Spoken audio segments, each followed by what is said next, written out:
Acá hay una pregunta de Tito Linares, interesante. Cuando hablamos de socialismo, dice Tito, ¿cómo se puede hacer para evitar que lo asocien con las experiencias fallidas de la ex-URSS, China o Cuba, y que nos digan que eso no funciona en ningún lugar? En primer lugar, todavía es prematuro para saber si esas fueron experiencias fallidas. La historia todavía no dio su última palabra. Porque miremos la situación actual, las experiencias exitosas. El capitalismo nos está desarrollando una tercera guerra mundial. Amenaza con bombardear con armas atómicas a distintos países. Hay una masacre inaudita. Crece la pobreza. ¿Quién le puede imputar a la ex Unión Soviética, Cuba, etcétera, una performance peor que esta? Esta es una debacle humanitaria, la del capitalismo.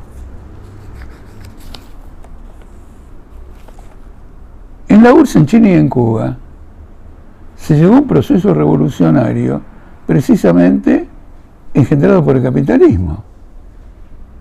Cuba era un burdel, donde los turistas norteamericanos venían a satisfacer sus curiosidades y otras porquerías. Y finalmente era una economía monoexportadora, totalmente dependiente de Estados Unidos, donde la pobreza era creciente. Y el imperio de los zares, la Revolución de Octubre, fue una respuesta a la decadencia de un imperio de 1000 años. ¿Y China? La primera revolución china, la segunda revolución china y la tercera revolución china fueron una respuesta a una crisis en China sin, ¿cómo se dice?, sin comparación histórica. China era un patio colonial de las grandes potencias.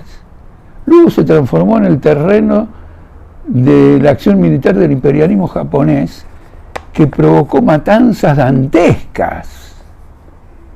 Y frente a eso se fue generando, desarrollando y organizando un movimiento revolucionario. De manera que el capitalismo, que es superior al socialismo, engendró las condiciones de las revoluciones que pretendían superar al capitalismo. Y ahora mismo el capitalismo nos está llevando a una hecatombe nuclear, a una crisis pandémica, a la destrucción del medio ambiente.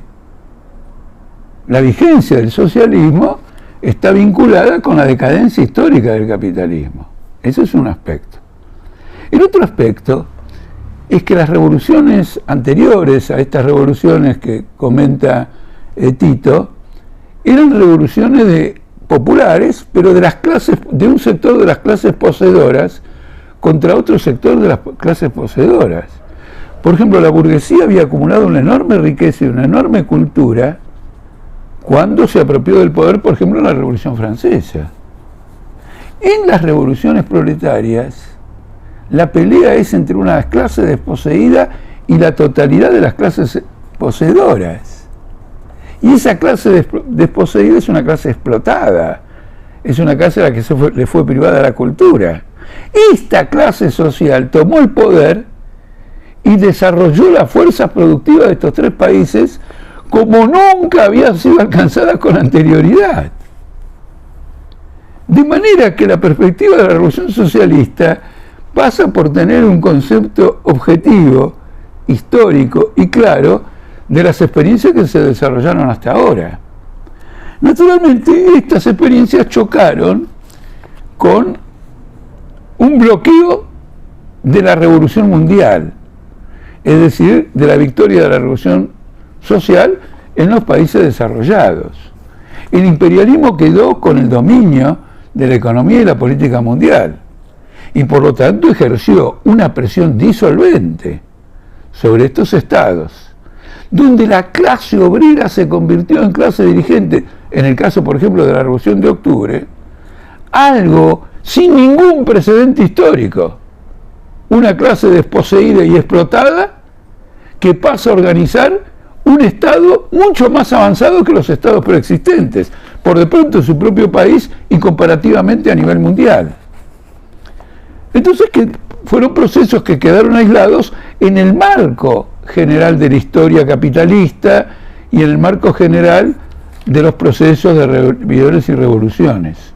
Y le dieron al imperialismo una capacidad de presión fenomenal que ejerció un proceso disolvente que comenzó manifestándose en una diferenciación social que llevó al poder o fortaleció a una burocracia y acabó manifestándose en la disolución de estos regímenes que hoy, por otro lado, se encuentran incluso en países como China, donde el desarrollo productivo ha sido muy avanzado, se encuentran en un impasse. No digamos Rusia, no digamos Cuba.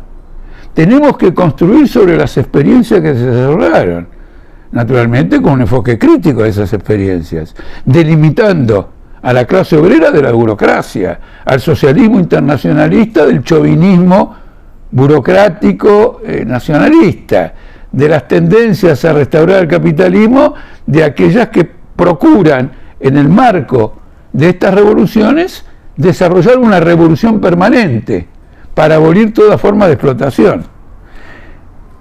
Preguntarse cómo hacer para evitar que no se asocien es una posición defensiva inadmisible,